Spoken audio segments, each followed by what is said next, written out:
things. And I was reading where, I was just trying to figure out a lot about how people argue that their religion is the one. This is the one. This is what you better do, or you gonna go here, or this is gonna happen to you if you don't believe. Or some people, they just swear that this is the one. And I went to the Bible because I want to know how is it supposed to be?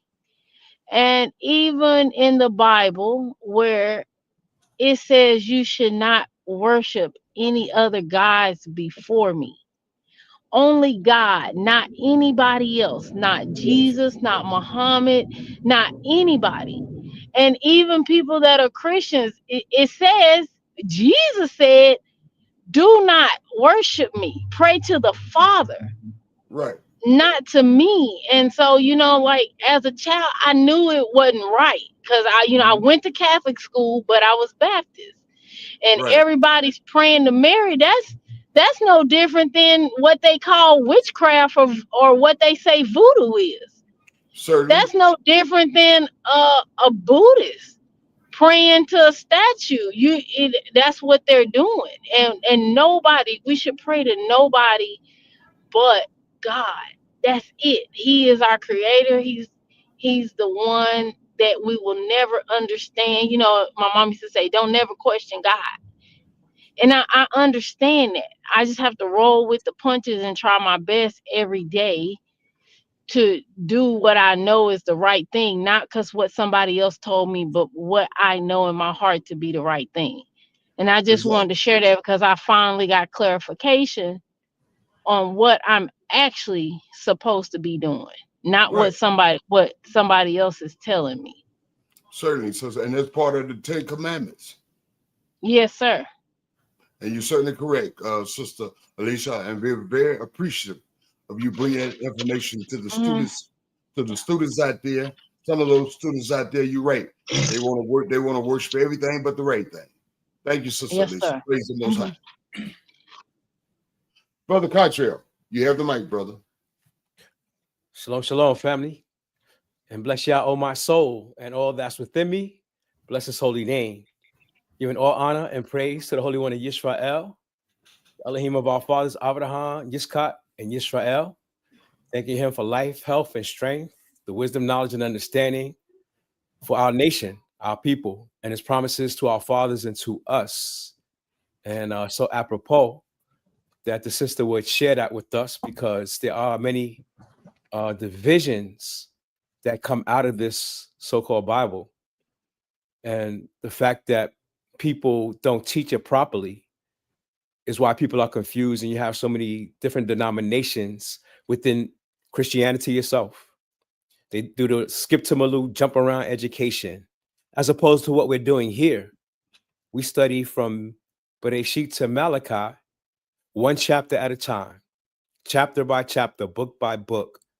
And it gives us a clearer understanding of what the Most High's plans are, what the Most High is saying, what our history is. And it's just so much clearer when you read the book from the beginning to the end, chapter by chapter. And you'll notice that all these denominations of churches, they don't do that. They pick out and they choose what they want out of scriptures, and then they build around that. So it's good that you see and you saw that even in Christianity, the Lord's Prayer, what does he say? Our Father who art in heaven, whose name should be hallowed? Hallowed be thy name. Whose kingdom is it? It's Yah's kingdom. And when you examine that prayer, the one that they worshiping and calling his name, he's telling them that they should be calling on the Father, that the Father's name should be hallowed. But many in Christianity that worship Jesus don't even know the Father's name. Hallowed be the Father's name. What is the Father's name? They don't know. So it's so important that these studies are, on air, online, and we're involved with them. But there should be many, many more, because it really is an open book test. Praise y'all. Praise Yah. Simply said, if I may, and I'm not being presumptuous, to break it down what Sister Eliza's making reference to and Brother Cottrell is making reference to. Let me put it quite simple for you. To know Yah, you have to know Yah all the way, completely, not halfway, not part of the way, not sometime the way, entirely. That's why he made reference to the skip to the loose studies. And certainly, let's put it in simpler terms. If I took a map and I wanted to study to go from A to Z on that map, I skipped all over the place, but I never went from A to Z. I'm all over the place, all over the map. I never get to Z because I'm all over the map. That's sort of how they studies are. Simply said. Praise the Most High. Thank you, Sister Lisa. Thank you, Brother Katra. And certainly my Isha. Thank you, Sister Lasagna. And if they're ready to proceed for it, Yam Suf is ready to proceed for it. Praise the Most High. Yes, sir. Turn to chapter 3 of Job. No, chapter 4. My apologies. And let me give you some idea of what's happening. These so-called friends have come. They sit with Job for 7 days and 7 nights. And they're just trying to be empathetic. But they're going to approach him from a human point of view and not a spiritual point of view. But I mentioned in chapter 55 of the book of Isaiah, in chapter 8, I believe, of Isaiah. And they don't seem to grasp it. 55 verse 8. Yah said, my ways are not your ways. The way I do things is not the way you do things. I don't need no permission from y'all to tell me how to do things. I look at things quite differently because I have everything in my hand. I have all the tools in my hand. But see, you from your human perspective can only see it from a human perspective. That's why you need to know me. And that's what Brother Cottrell is alluding to. That's what Sister Alicia is alluding to. That's what Brother Yuccanan supports. And that's what my Isha, Sister Nasanya, supports. Praise the Most High. Not Yam Sufarif, not Cottrell, but the word of Yah. We all need to love and support and depend on the word of Yah and the word of Yah only. That's the only thing that can get us out of this dilemma that we find ourselves in, contemporarily speaking. So let's go to verse 1 of chapter 4. Now, Eliphaz, the Tendonite, raised his voice. He got loud. You know how we get loud. And he goes on to castigate Job. Because he tested you with one thing, should you be weary? Who can hold? I can't stop myself now. Y'all didn't test you with one thing, and now you done got all tired. You talking about the day you wish the day you wouldn't hear. You wish your mama didn't put you on her knees. You wish she didn't breastfeed you. I can't stop myself. I need to address this matter. That's what Eliphaz is saying in so many words. And so in verse 3 he says, and he makes reference to himself, to not himself, but Job, and him from a human perspective. Because you've chastised the many, and you have strengthened weak hands. He said, you use word to chastise many, and you use word to strengthen those with weak hands. You use those words from a human perspective. And he says in verse 4, your words, those words you use would pick up the stumblers, and you would strengthen buckling knees by virtue of your words. In verse 5, now, when it comes to you weary. It touches you and you are frightened. He said, when life comes around back to you, you can't even lift yourself up with. You just all talk, so to speak, yo. That's all you, a bunch of talk. You can tell people, you can chastise people to do this and that and the other. You can verbally encourage people and whatnot. But verse 5, but now when it comes to you, you don't even want a day. You don't want the day you was born in, you want it over with. And then as a result, it touches you, you're frightened. And Elizabeth says in verse 6, surely your fear was your foot. The reason why you're in the situation you find yourself in, so to speak, because you know you did something wrong. That's how people look when they look at you may be on your deathbed. You may have a broke leg. You may have lost your rent money. But from a human perspective, people don't see it from a spiritual component. They always see the physical. You must have did something, Yumsu. You must have did something to Sonya. Cottrell, you know you done something wrong. Sister Lisa, you know you weren't right. Yokono, now stop it. So that's, if you relying on human beings, don't do it. Don't put your trust in human beings, because this is the way he's approaching Job, is how they approach us, because they're not looking at it from a spiritual component, because they don't know Yah.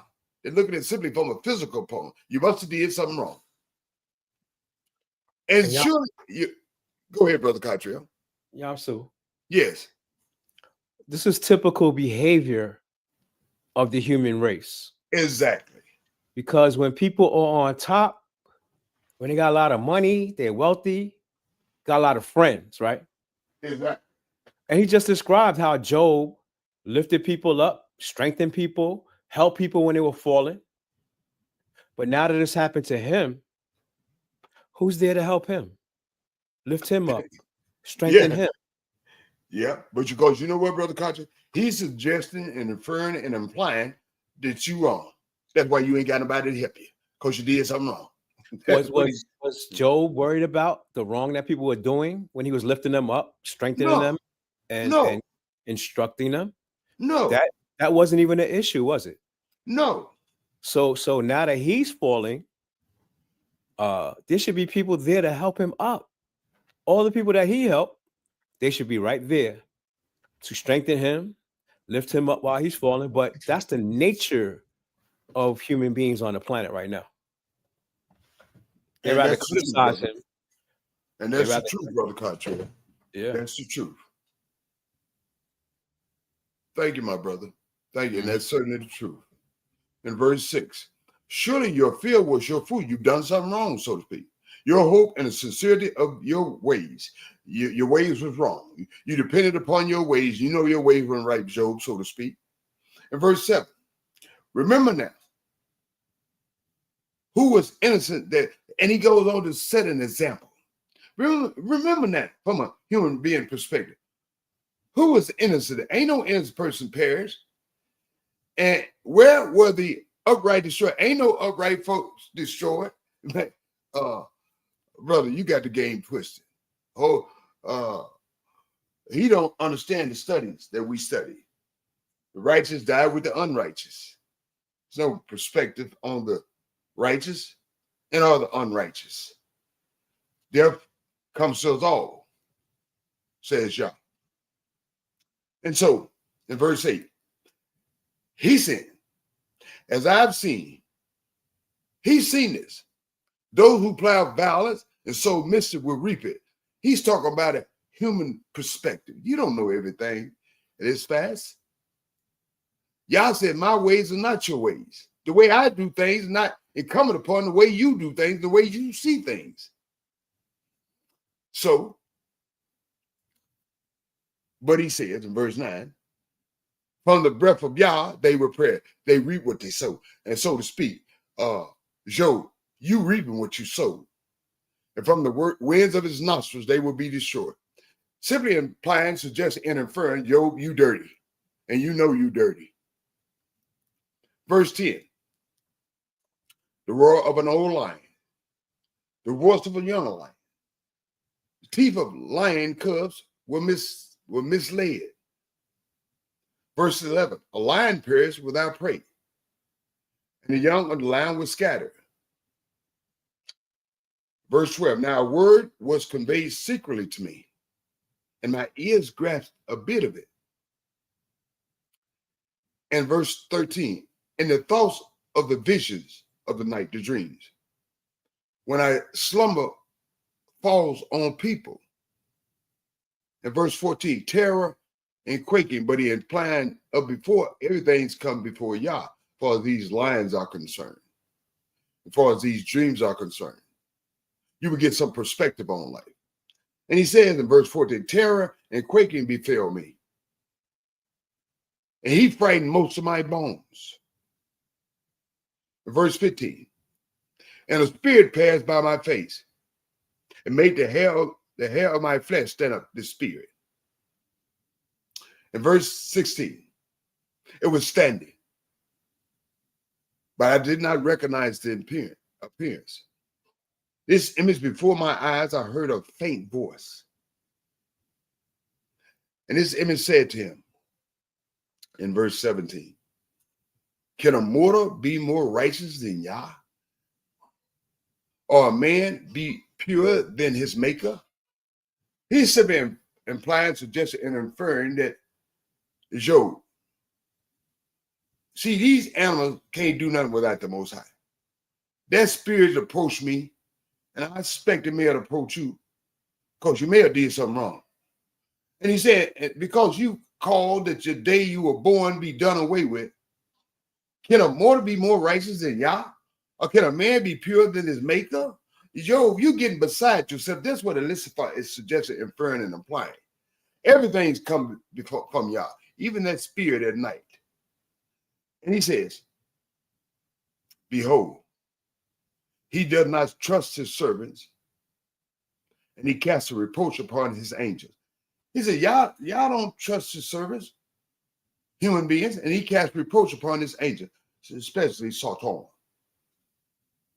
What he's saying, y'all don't need nobody. Y'all is not in total reliance on the angels of Yah and certainly on the adversary. And he casts reproach upon his angel. He don't need no human being. Y'all ain't got no red line to me. Y'all ain't got no red line to Catriel. Y'all don't have a red line to Nasanya. Y'all don't have a red line to Elisa. Y'all don't have a red line to Brother Yuckanah. Y'all don't have a red line to either one of you. But Yah does have a red connection with you by virtue of the studies. So what he said to Job, see, Job, you got the game twisted. Yah don't need you. He's not dependent upon anyone for anything. And you have the audacity to talk about the day you were born. You wish that day was done away. You wish you was a stillborn. You wish your mama didn't even bounce on your knee. You wish she didn't even breastfeed you. And you know what, though, Joe? I'm suggesting, inferring, and implying, Elizabeth said, you done something wrong. Otherwise, you wouldn't be in that position. That's why y'all shouldn't put your trust in people. You shouldn't put your trust in people because, as Brother Cottrell alluded to, most human beings see it from a humanistic point of view, by lack of virtue of the God of Abraham, Isaac, and Jacob. Because most people wouldn't understand and empathize with what's going on with you. They wouldn't say, Yom Suf, you sick, you got a cold, and pray to the Most High. You must have did something wrong. That's why you got a cold. Yom Suf, you fell down and broke your leg, right? Yeah, I broke my leg. You must be something wrong with the Most High. See, everything. Come on now. Yeah, a lot of us got the game twisted, okay? And it ain't no game because we don't understand the Most High. We don't understand components, the makeup of the Most High. He said in Isaiah chapter 55, verse 8, my ways are not your way. The way I do things is not the way you do things. The way I see things is not the way you see things. And stop trying to look at me to a humanistic point of view and the responses for me. Of course, you're going to be off the reservation.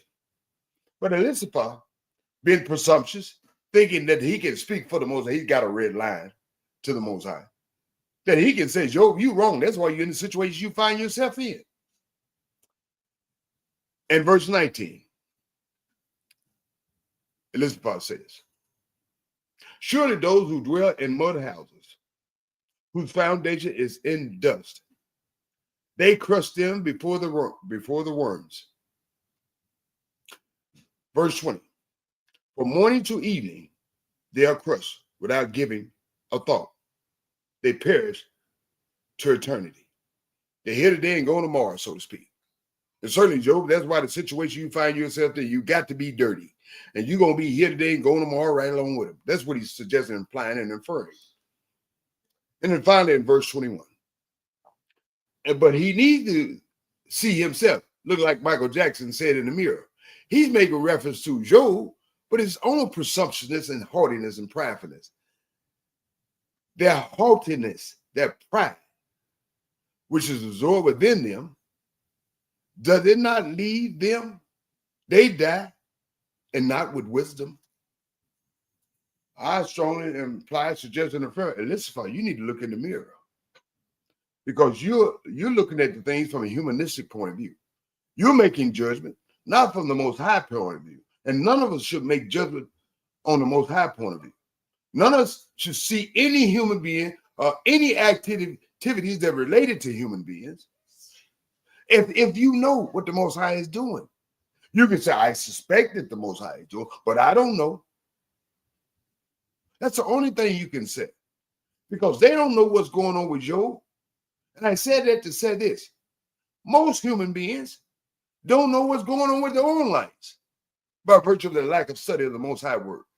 And certainly, they can't see you what they ought to be doing and looking at the man and the woman in the mirror, asking them to change their ways instead of casting judgment on their brothers and their sisters. The Most High told us how to judge. The judge said, judge a righteous judgment based upon evidence, 2 or more. Not, oh, I feel I'm super dirty. He looked dirty, he talked dirty, smelled dirty, he got to be dirty. The Most High has gave us formation in that regard.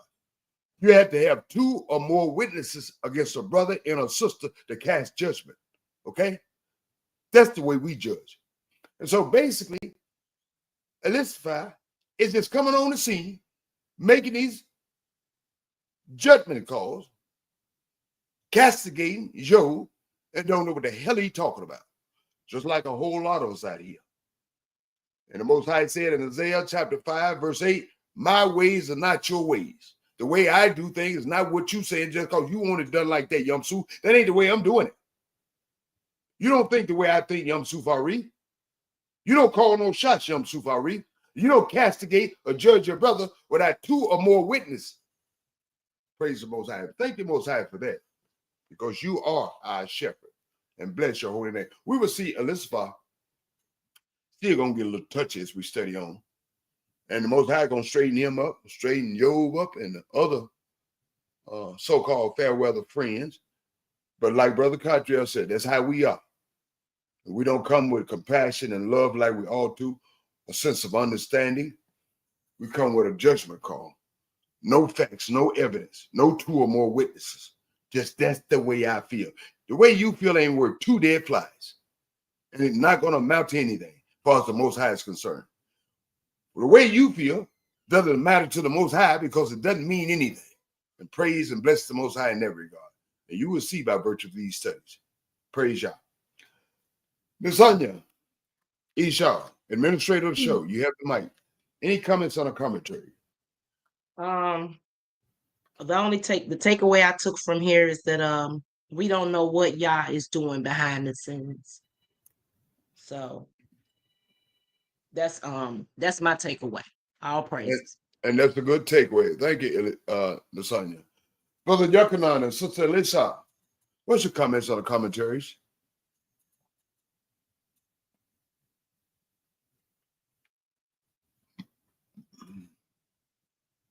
Here's your unmute your mic, Yakanan.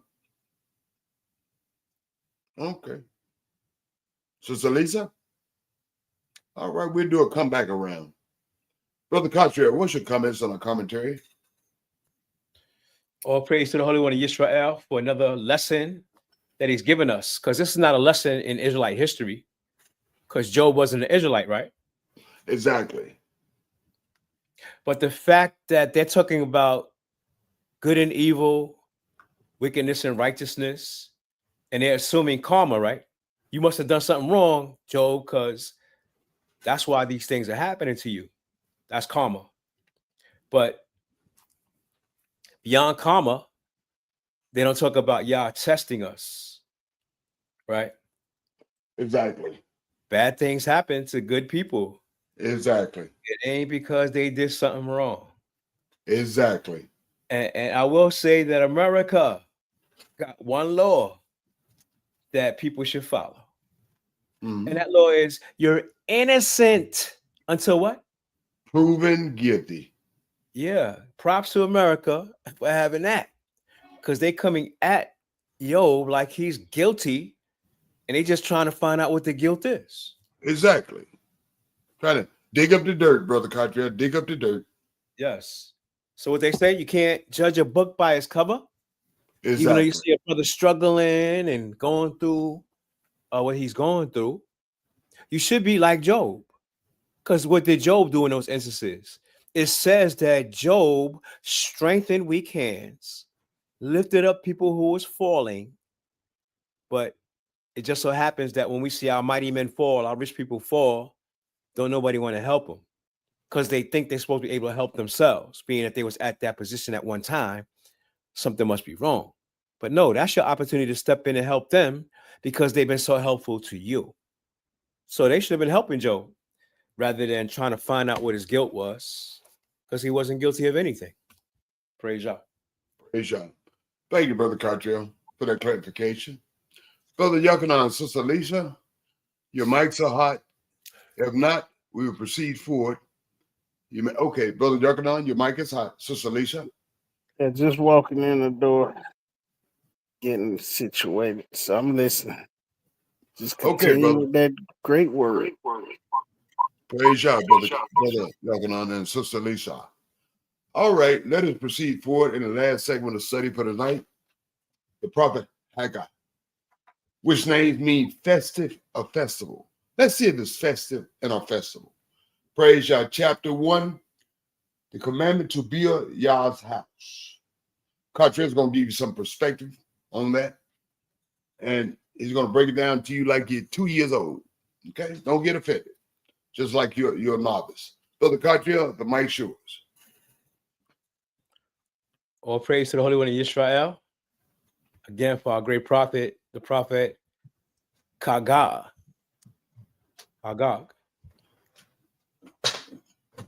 And the prophet Haggai, he lived in the time of Ezra and Nehemiah when they were coming out of the Babylonian captivity, and also under various kings. So these books are out of order. We should be reading about this prophet soon after we've read Ezra and Nehemiah. Chapter 1 says, in the second year of King Darius, in the first day of the 6th month, the word of Yah was communicated by the prophet Haggai to the governor of Yehuda, Zerubbabel, the son of Shealtiel, and to the high priest Yehoshua, the son of Jehozadak. Thus saith Yah of hosts, this people says that the time has not yet come to rebuild the house of Yah. Then the word of Yah came through the prophet Haggai. Is this a time for you to live in your panel houses while this house lies in ruin? Now Yah of hosts has this to say, reflect on your way of life. You have sown much, but harvested little. You have eaten, but never have enough to satisfy you. You drink, but never enough to cheer you. You are clothed, but never experience warmth. And the one who earns wages puts them into a bag with a hole in it. Like today's time. Inflation. You sound like contemporary times too, brother. Yeah, no question. Therefore, thus saith Yah of hosts, consider carefully have you fared. Go up into the hill country, collect timber, and build a house that I may take pleasure in it and manifest my glory, says Yah. So Yah is telling these returned Israelites from the captivity of Babylon, which they were sanctioned by Cyrus or one of those kings, to rebuild Yah's temple. He's telling them to go back and build it. Y'all been sent back to the land. Y'all building your own houses. Y'all not even concerned about my house. And Yah says, you expect much, but it proved to be little. When you brought in the harvest, I blew it away. And why did I do this? Asked Yah of hosts. Because my house lies in ruins. While y'all sitting in your fat mansions, and y'all need to be concerned with my house. only about your own house. Therefore, the heavens have withheld their rain. Oh, y'all gonna pay you back. You're only thinking about yourself. You're not thinking about Yah and what his instructions to us is and are. Then Yah gonna withhold the blessings that he gives us, which he did. And the earth has withheld its crops. I have called for a drought to afflict the land and the mountains, the grain, the new wine, and the oil, and everything that the soil produces, and to afflict as well men and animals, and all the produce of their labor. Zerubbabel, the son of Shealtiel, and the high priest Yehoshua, the son of Jehozadak, and the entire remnant of the people, listen to the voice of Yah the Elohim, and to the words of the prophet Haggah, that Yah the Elohim has sent to deliver. As a result, the people were filled with the fear because of Yah.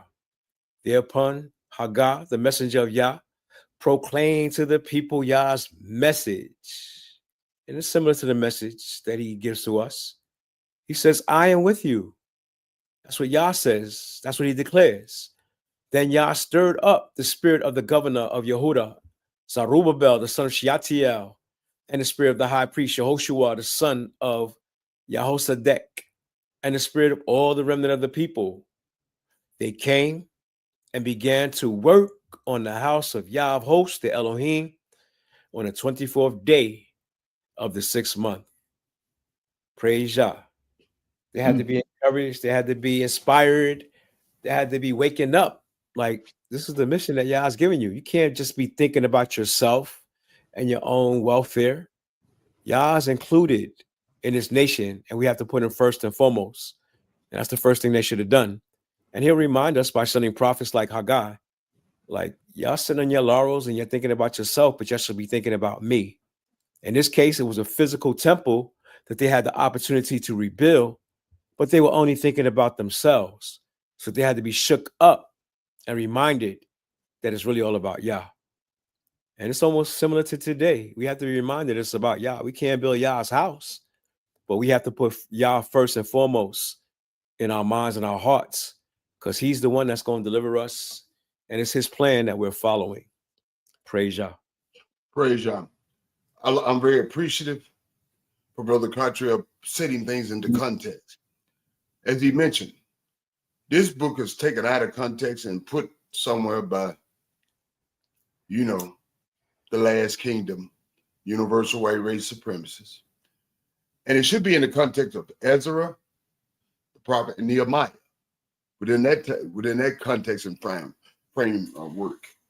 And so that's why it's due diligent upon you to study yourselves, put things in perspective and context, so you can understand what the Most High expects out of you, and don't lean to your own understanding. Certainly not the understanding of your captives.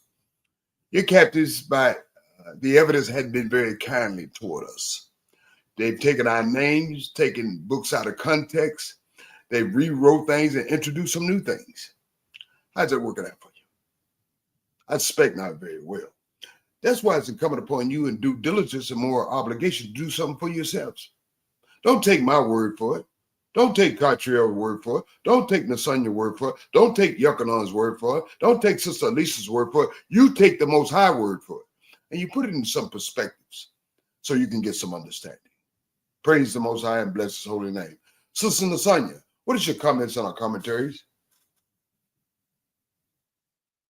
So self-explanatory. What my takeaway I got from here is basically, we have to make sure that Yah's house is in order. Even in ourselves, we have to make sure that we're doing what we're supposed to do according to Yah. Because if not, then our house won't be in order. So we have to make sure that's in order before we even try to get our own houses in order. All praises. Praise Yah. Great point, Nasania, Esau. As Joshua said, for me and my house, we will serve the Most High. You're right on point. But I just want to jump in there real quick. Yeah, that's so important. You talk about how we are socially engineered by universal white race supremacy, and they make our priority our individuality. It's about me, me, me. We're not even thinking about Yah. Yes. Yes, Brother Cottrell. That's why those me's can easily do what they want to do, when they want to do it, and how they want to do it. They're not humble before the Most High, and they're certainly not humble toward each other. Because it eradicates the relationship with the Most High, it erases the relationship with one another. And the evidence speaks for itself. Turning your local station, your national station, your international station, we have become a mockery. I say a monstrosity. Due to the lack of study of the God of Abraham, Isaac, and Jacob, due to the lack of loving the Most High with all your heart, mind, soul, and strength, due to the lack of learning to love one another with all your heart, mind, soul, and strength. Praise the Most High. Thank you, Nasanya. Thank you, Brother Cartier. And one more thing. Yes. People are trying to find their purpose in life. Yah already has laid out our purpose. So we have to know our purpose as a nation, as individuals. So Yah has laid it out for us. Most people are searching for their purpose. We have to understand why our Creator created us. Certainly, brother, and you're certainly correct. This is not difficult. The Most High, He left it up for you for chance and a happenstance. That's why He left you His word. You don't have to figure that out. But what you do have to figure out, how you can work within the confines and constructs and the formation of the Most High. That's what you got to figure out. Praise the Most High. Brother Yakanan, Sister Lisa, any comments on our commentaries? All good. Just unwinding right now, just listening. Okay. Go unwind, brother. Meditate. That's a good thing. Meditate on the word of Yah. Thank you, Brother Yakanan. Thank you, Sister Lisa. Unless Sister Lisa wants to say anything. She's all getting the kids. Okay, we're gonna let her get them children. Okay, let her bounce them babies on the knee. Okay. We can bring them to you. You want us to? We can drop them off. No, bring them on, Yakanan. Bring them on. No. Bounce the baby on the knee. All right, y'all. It's been a pleasure, a humble experience. I'd like to thank Nasanya and ask her to make her closing remarks in her comments. Nasanya, what's your closing remarks in her comments? Shalom, family. Shalom, family. All praises. I'm just happy to be here. Waiting for tomorrow. Until tomorrow, be safe, everybody. And we're elated to have you here. And thank you very much, Nasanya. You be safe also. Brother Yakanan and Sister Lisa, what's your closing remarks in the comments? I just want to say all praise to the Most High as always, and I want to thank you for giving us the strength to come back daily to bring this word, to share this word. And like I said, I had a very prosperous day. It wasn't about money; it was just prosperous. Everything ain't about money, brother. Money can't buy you love. Money can't do a whole lot of things. Praise the Most High. Oh yeah. Thank you, brother. Well, I'm going to ask my brother Cartier, my dear friend from New York City, fellow elder on the council, to make his closing remarks in the comments and to take us on out. Praise the Most High. All praise to the Most High. And all money ain't good money. Hallelujah. I just ask that the Most High imparts this wisdom that He's left for us to study tonight in our hearts, minds, and our souls, that it will bring us closer to Him, that we would do the right thing in His eyesight, and that He turn His face towards us to show us His favor and continue to bless our hands as we put forth our hands to glorify Him. Praise Yah and bless His holy name. Shalom and good night. Praise Yah.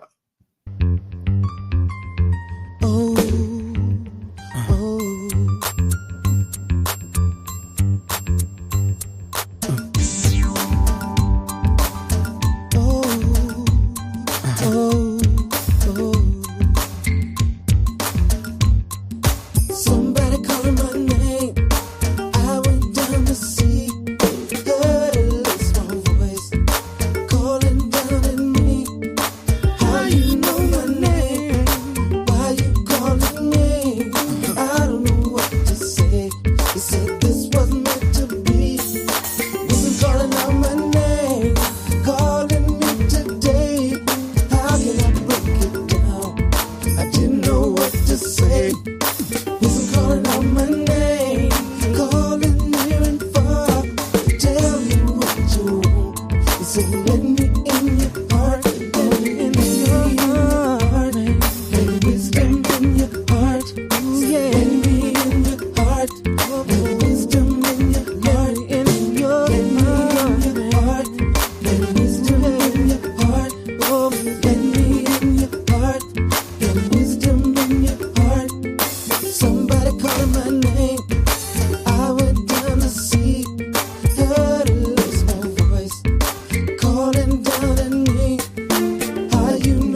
not wisdom call, and understanding put forth her voice. In the top of high places by the way, where the paths met, she's standing.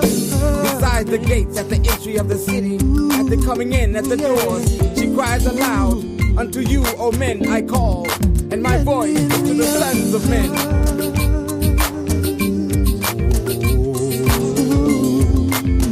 O ye thoughtless, understand prudence, and ye fools, be ye of an understanding heart. Hear, for I will speak excellent things, and the opening of my lips shall be right things. What could I do? Wisdom calling me over here, over there. Seems like everywhere. In your heart, in the night, in your heart, ooh yeah. In the night, I just can't do without it.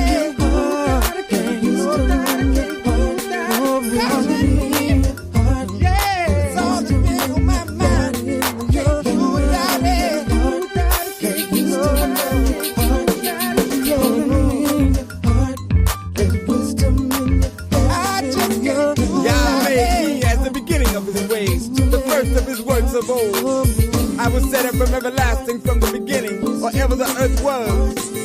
The fear of Yah is the beginning of wisdom, and the knowledge of the All-Holy is understanding. But by me thy days shall be multiplied, and the years of thy life shall be increased. That's all, that's all, that's all.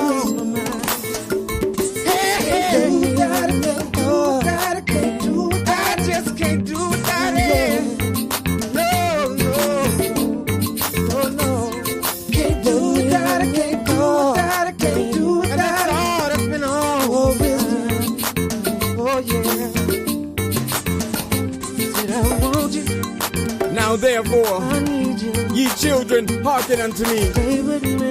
For happy are they that keep my ways. Hear instruction, and be wise, and refuse it not. Happy is the man that hearkeneth to me. Watching daily at my gates, waiting at the posts of my doors. For whoso findeth me findeth life, and obtaineth favor of Yah. But he that misseth me wrongeth his own soul. All they that hate me love death. Love death. Love death.